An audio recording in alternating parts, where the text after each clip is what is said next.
The coral reef is the most valuable and spectacular ecosystem on Earth. It is neither a rock nor a plant, but an ancient species of animal. At one time, it probably witnessed our distant ancestors finally venturing out of the ocean for the first time. Although it covers only 1% of the planet's surface, it represents one of the world's most diverse and important ecosystems. The reef is estimated to contain about 1/4 of the undersea world's vast range of species, and promises endless potential for science and medical research. Compounds produced by reef-dwelling organisms possess antiviral activity, making them an important source for drugs and medicines. It also provides a great deal of the world's oxygen and regulates weather systems by protecting continental shores and preventing floods. Second only to the Great Barrier Reef of Australia, the reef system of the Caribbean is one of the largest and most environmentally significant ecosystems on the planet. It is host and home to thousands of species of fish, sharks, eels, and turtles, creating a complex and multi-layered habitat. Because of its beauty, the Caribbean reef creates billions of dollars annually in recreation and tourism. It has grown so popular a location to visit and experiences such high amounts of traffic that experts say it is in grave danger of being erased from existence within the next 50 years.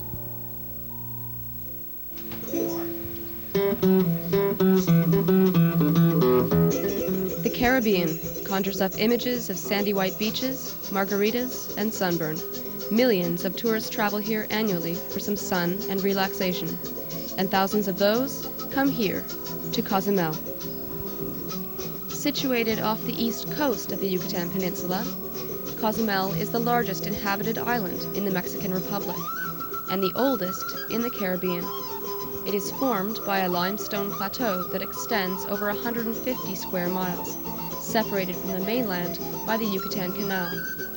Temperatures are high throughout the year, averaging between 25 and 26 degrees. However, it is not just for this warm weather and sunshine that the tourists come. It is for Cozumel's most stunning feature, the Mayan Reef. Just a few years ago, the reef was under considerable threat. Many species of fish and lobster were being depleted due to overfishing. That, combined with ever-increasing tourist flow to the island, made for a deadly combination. The island experienced a surge in the development of tourist infrastructure. Hotels, resorts, dive shops, and tour companies started appearing overnight. Divers flocked to the fragile reefs in droves, and the corals were showing signs of decay.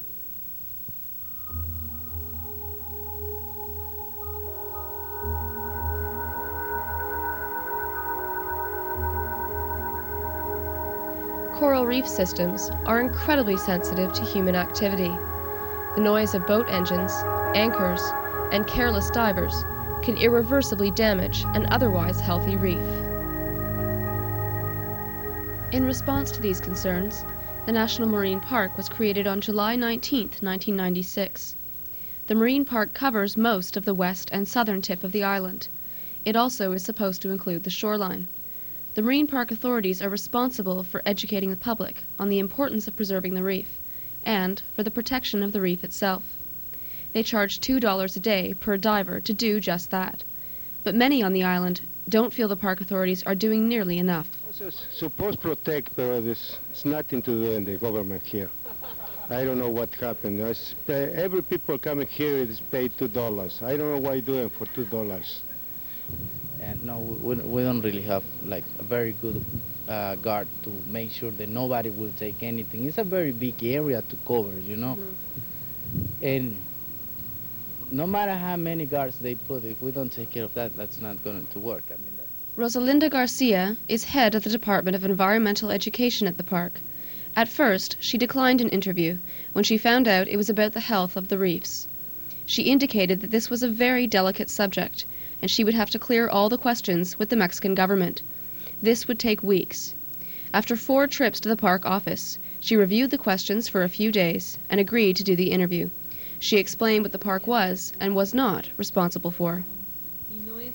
She indicates that the Park Management Office is responsible for a variety of activities: environmental education for dive guides and tourists, placing signposts indicating the location of the marine park, and regulating the number of dive operators on the island. They are also involved in research and monitoring the health of the reef. Lastly, they are solely responsible for policing and ensuring that there is no poaching of protected animals. But dive masters recall many morning dives when there are no lobsters or large fish on a dive site to show the tourists. The site has been poached dry the night before by spear fishermen. The people here, you know, the fishermen working. It is somebody coming in the early in the morning or in the night, go fishing, catch lobster, catch grouper, spearfish, you know, because coming in this area, national park, because it's easy. Or the other people, they are not working, the ocean, but sleep here, the bomb here, that problem, they not like it, buy conch or lobster, try taking boats, catch 1 kilo, 2 kilos of caracol, or 1 kilo of lobster. Although many local dive operators were uncomfortable about speaking of this issue on camera, many said they felt the National Park Authority was ineffective against larger economic interests, like developers, hotel chains, and the tourist dollar.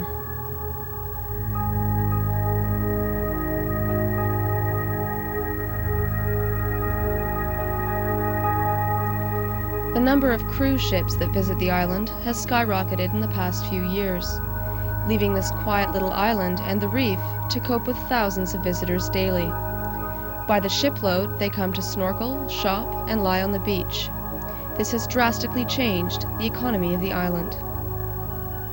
One dive master wished to remain anonymous if he was to speak openly about the issue. Cruise ships changed all the life of the island. When I arrived here, it's only one cruise ship a week. Now it's 27. It's like 50,000 people a week could be on the island for a couple of hours. That produces a lot of trash. That produces a lot of pollution. That changed all the island, all the life of the island. Of course, yeah.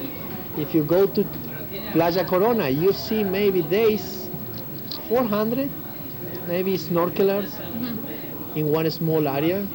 If you dive there, you don't see reef, you see dyed corals. As the cruise ship industry grows, so does the infrastructure to support it. More and more ships arrive every day. Cozumelians wanted to encourage the lucrative business and were concerned about anchor damage to the coral in the national park. So in a combined public and private effort, they built a massive pier, which could dock 3 large ships at once. The concrete pier now stands where a famous reef used to be. The construction of the pier demolished the 1,000-year-old coral ecosystem, which had been named, unbeknownst to this ship's passengers, Paradise Reef. Paradise was well inside what was commonly thought to be the borders of the marine park. So if Paradise Reef was protected, how did they manage to destroy it? They defined the limits for the national park right after the construction.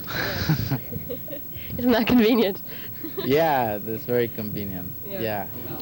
They changed the limit of the national park. They cut a piece of reef for construct a pier over there. I think the economy drove absolutely everything.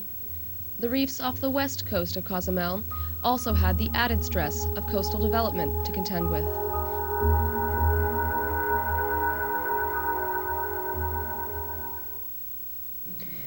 Rosalinda Garcia says that the national park authorities have not been monitoring the effects of coastal development, but she is concerned, as the damages could be grave. She claims cooperation between all 3 levels of government and private interests are necessary to ensure responsible development. Building will definitely has an impact. If we want it the way it is, we should really be careful with the building. As I understand, every new resort or every new building must complete an ecologic impact study. the results are supposed to be the ones to define if it's a good idea or it's not a good idea to build in that area. Do you have faith in the system? Do you think it's gonna work, or? In the system, and if it's going to work, no, I don't think the system is working. If it's going to work, it depends on who takes care of that. They may test, but I think it's too fast test. I think when people think for 3 years is a long time study, I think we're reefing here, maybe creating 5 million years. That is a long time. 3 years in 5 million years is absolutely nothing. Yeah. But human beings have a perception of the time who is a little bit wrong.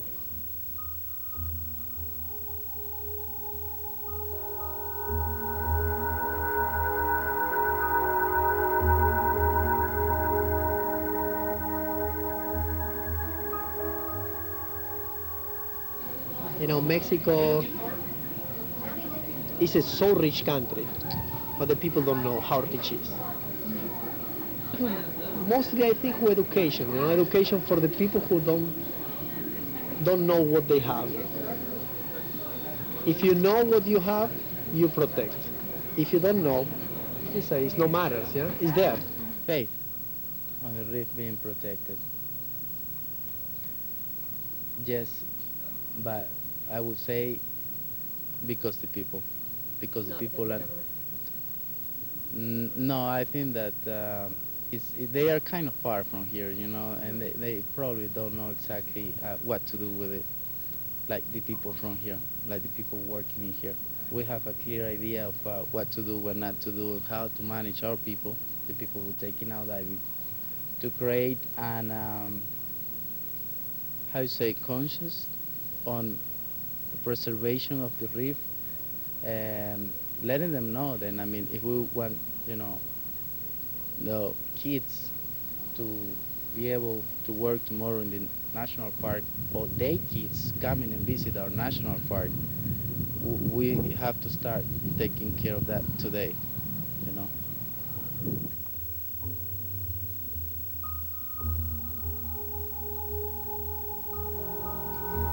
Regardless of what the Mexican government does or does not do, the onslaught of visitors to the small island continues. Every year, there are more and more. More hotels, more boats, and more divers. The fragile reef sees more traffic than ever in its million-year lifespan. Whether it can withstand the unwelcome attention remains to be seen. If the reef is to be saved, it will not be by distant governments. If the reef is to be saved, it must be by the people of Cozumel.